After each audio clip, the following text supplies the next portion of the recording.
When things aren't going our way, oftentimes our first instinct is to look around to see what's causing the issue. But if we're honest, a large percentage of the time, we're the problem. So this episode is all about looking inward at our attitude and our process to recognize the ways that we're limiting our own success so ultimately we can get out of our own way. This episode is brought to you by our partnership with the Dominican Republic Ministry of Tourism.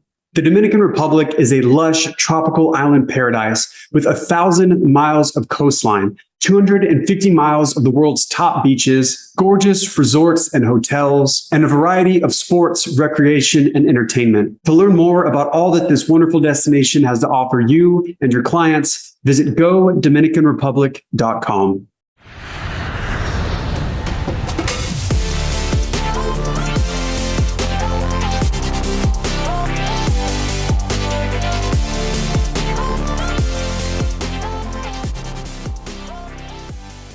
I can remember early on in my process of booking destination weddings, I'd have guests calling me to inquire about attending the wedding, and they would want pricing right then and there on the phone. Oftentimes, these were flex groups, so I didn't have a contracted rate locked in. And I would explain to them that I just needed to do a little research so I could find the best rate, and I'd reach out to them later that day with all the pricing and information. And there were always some customers who would get kind of bent out of shape because they wanted pricing immediately right then and there on the phone. They didn't want to wait.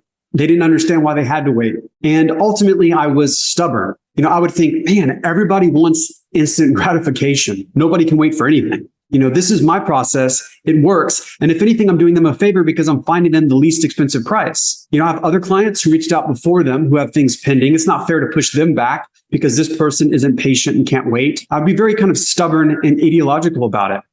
But there's this great quote by Cy Wakeman that says, "Stop judging, start helping." Ultimately, I was judging them for wanting everything immediately. I was judging their preference for speed and convenience as inferior to what I thought they should want, which is the least expensive price. But I quickly realized that some people don't care about securing the least expensive price. They just want to cross this item off their to-do list. Oftentimes they have somebody in their ear applying pressure. Maybe it's their spouse or relative or even the bride or groom from the destination wedding. They just want to get it taken care of, crossed off the list so they don't have to worry about it anymore. When we focus on the problem, we can complain about the lack of patience. We can complain about the lack of understanding that there were other people that came before them. We can complain that it's entitled or selfish of them to expect to be put to the front of the line. We can complain that everyone wants everything immediately. But if we focus on the solution, we have to recognize that taking a one-size-fits-all approach to our clients is going to leave money on the table. Certainly we can get away with doing it, but ultimately we're missing out. And maybe you're okay with that because your system is more important to you. Maybe it is more important to you to do things the way that you want to do it, because that's how it was for me. But my recommendation is that if you find yourself in that situation, try to be more flexible, try to understand your client and what they want and why they want it, and try giving it to them. Because many of the changes that you make by listening to your customers will be obvious in hindsight. You'll ultimately wonder why it didn't occur to you sooner. So after I made this realization and I had clients who it was really important to them to get pricing immediately, I would just say, no worries. I'd pull up Vax Vacation Access while they were on the phone. I'd give them the pricing and I just asked them, would they like to move forward with applying their deposit and securing that rate? Many of these clients, because they were feeling outside pressure and because they just wanted it taken care of, were super ready to apply their deposit and lock in the price immediately. These were absolute layups. It did not get easier than this. It was one call and booked. There was no back and forth over email because they valued time and efficiency. And business is about solving problems, right? Not your problems, but your clients' problems.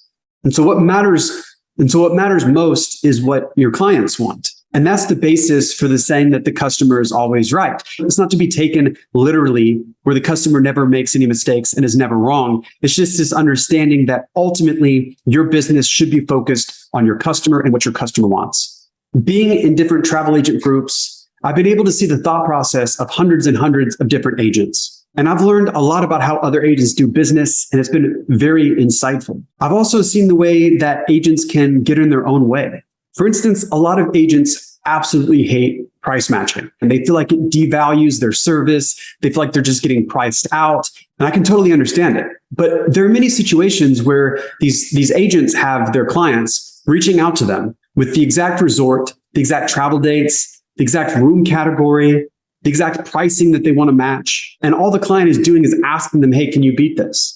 And many of these agents refuse to do so. You'll see all these comments that are sort of sarcastic, like, oh, did you send them a service agreement? So they have to, pay you for your services first. And when I see those comments, it's always kind of insane to me because I loved it when clients came to me with a price match request. It was the easiest thing in the world. All I had to do was just check the pricing, see if I could beat it. Oftentimes I would rebate a little bit of the commission, lock it in literally immediately, and then move on to my other customers. I know a lot of agents think that these types of customers are going to cause issues down the road, maybe by not valuing your services or asking a lot of questions. But even when that was the case, I recognized that by saving hours on the front end, not going back and forth, I could devote hours on the back end and still be up in time. And I also trusted myself to be able to set my boundaries and expectations with them down the line if it became a problem or they were asking for something that I felt like I couldn't give them.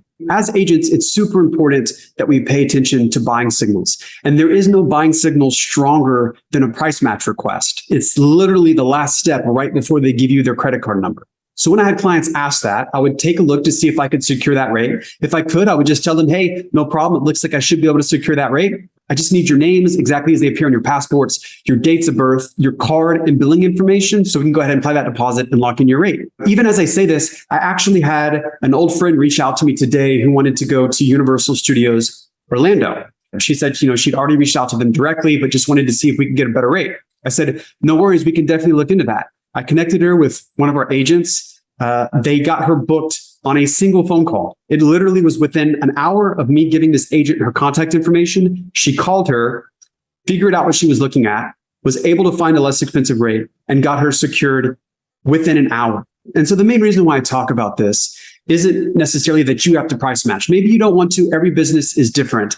I just think it's important to regularly ask yourself some questions about ways that maybe you're stubborn or you're stuck in your ways, that if you changed or perhaps open to testing a change, you could find an improvement to your system. So some questions that you can regularly ask yourself. Are my clients consistently asking for something that I can give them? If they are, then why am I not giving it to them?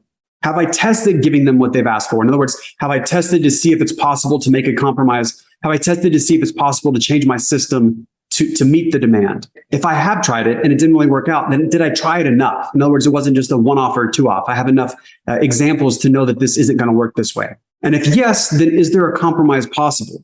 Is there something that I can do to kind of meet halfway? Now, these are all great questions that really helped me change my process, sort of get out of my own stubborn mentality and to say, you know what, just because I think something doesn't mean that my client thinks something. Just because something's important to me, like finding the least expensive price and the value for my clients, doesn't mean that's the most expensive thing to them. And ultimately, my job is to serve them and to solve their problems. And that means that a lot of my clients who value time and efficiency over price, that want price immediately, I can, if I want to, be stubborn about it. But I'm ultimately going to be in my own way. I'm going to be leaving money on the table. And once I realized that I just needed to stop being so stubborn, I immediately started getting a ton of bookings that were super easy. The clients were super happy, and it was one and done. I hope this is helpful. I hope you take a look at your process to see some ways that maybe you are being a little stubborn and set in your ways. We all do it. It's totally understandable. It's just about building a habit where you can kind of be introspective and look for ways of improvement. Until next time, take care.